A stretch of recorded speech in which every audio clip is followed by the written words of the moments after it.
You're standing in your childhood house, except the hallway's twice as long as it should be, your dead grandmother's in the kitchen, and somehow that feels completely normal. You're flying, and you're not even surprised. Then your alarm goes off, you reach for your phone, and by the time you check the time, half of it's already gone. By the time you're brushing your teeth, it's all gone like it never happened. And here's the freaky part, it did happen. Your brain built an entire world. Last night, characters, plot twists, a whole set, and then it deleted the footage before you even woke up. So what's actually going on in there? Turns out, forgetting your dreams isn't some random glitch. It's not your brain being lazy. It's your brain doing something on purpose. And once you know what that something is, you're never gonna look at sleep the same way again. Let's start with the obvious question. Do you even dream every night? Yeah, you do, every single night. No exceptions. Studies using EEG machines, those CAP things that track brain activity, show that everybody dreams multiple times a night, mostly during REM sleep. That's the stage where your eyes dart around under your eyelids like you're watching a tennis match. Most people get 4 to 6 dream cycles a night. So if you're someone who says, I never dream, that's not true. You're just someone who forgets all of them.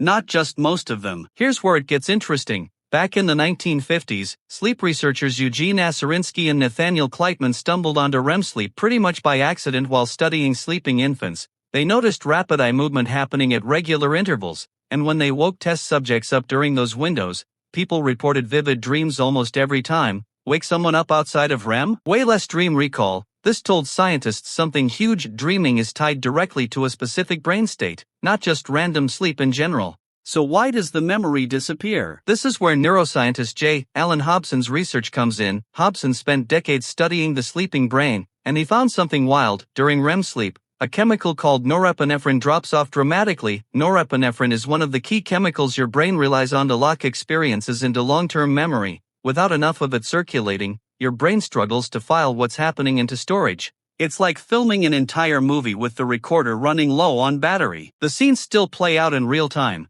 but barely any of it makes it to the hard drive. Kind of wild to think your brain is basically half recording your own imagination every single night, right? But that's only half of it. There's a second reason, and it's honestly the wilder one. In 2017, researchers led by neuroscientist Francesca Ciclari studied brain activity right at the border between sleep and waking. They found that a tiny region at the back of the brain, near the junction of the parietal and occipital lobes, lights up when you're dreaming, whether you're in REM sleep or not. But here's the catch. The prefrontal cortex, the part of your brain responsible for logic, decision-making, and pulling memories into consciousness later, stays mostly offline during dreams. So you're generating this rich, detailed experience, but the part of your brain that would normally file it away for later, it's basically asleep at the wheel, literally. Now here's a twist almost nobody talks about. Forgetting your dreams might not just be a side effect. Some scientists think it's a feature, not a bug. Psychologist Francis Crick, the same guy who co-discovered the structure of DNA, teamed up with Graham Mitchison in 1983 to publish a theory that shook up dream science. They argued that REM sleep exists specifically to help your brain forget.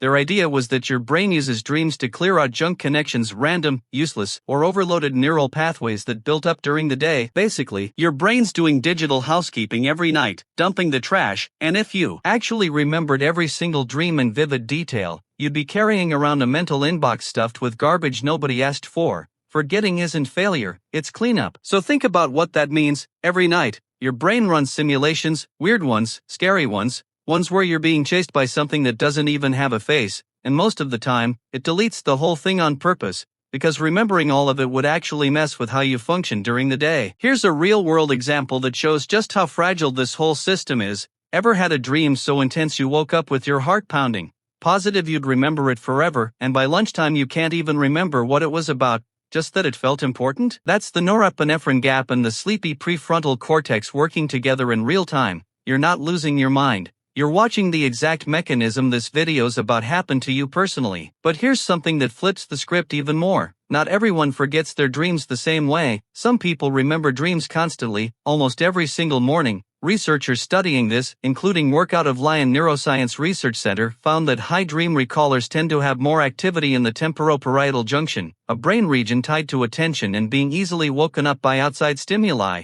Basically, if you're a light sleeper who wakes up easily during the night, you're way more likely to catch your brain mid-dream, right before it deletes the file. People who sleep like a rock straight through the night barely ever remember anything. because they never wake up during that window where the memory could still get grabbed. That's actually the secret trick sleep researchers recommend if you want to remember more dreams. Don't move, don't check your phone, just lie completely still the second you wake up and try to grab onto whatever fragment's still floating there, because you've got maybe a few seconds before it's gone for good, literally seconds. That fragile little window is the only chance you get. So here's what's really happening every single night. Your brain builds a fully immersive experience, sights, sounds, emotions, entire storylines using pure imagination and memory fragments stitched together. Then the one chemical that would help you keep it barely shows up. The part of your brain that could store it stays half asleep the whole time, and on top of all that, there's a decent chance your brain's doing this on purpose. Just to clean house. You're not forgetting your dreams because your brain is broken. You're forgetting them because your brain is busy doing something way more important than showing you a highlight reel. It's taking out the trash so your mind doesn't drown in its own noise. Every night, you become the director, star, and only audience member of a movie nobody else will ever see, and by morning, even you don't get a copy. Maybe that's not something to be sad about. Maybe that's the whole point. But not every dream gets deleted this easily. Some stick around way longer than they should, the ones that scare you awake at 3 a.m. and follow you into your morning coffee. Why do nightmares survive when regular dreams don't? That's a whole different mechanism, and it's messed up in its own way. That's next video. Subscribe so you don't miss it. And drop a comment, what's the last dream you actually remembered? Let's see how far people's memories really stretch.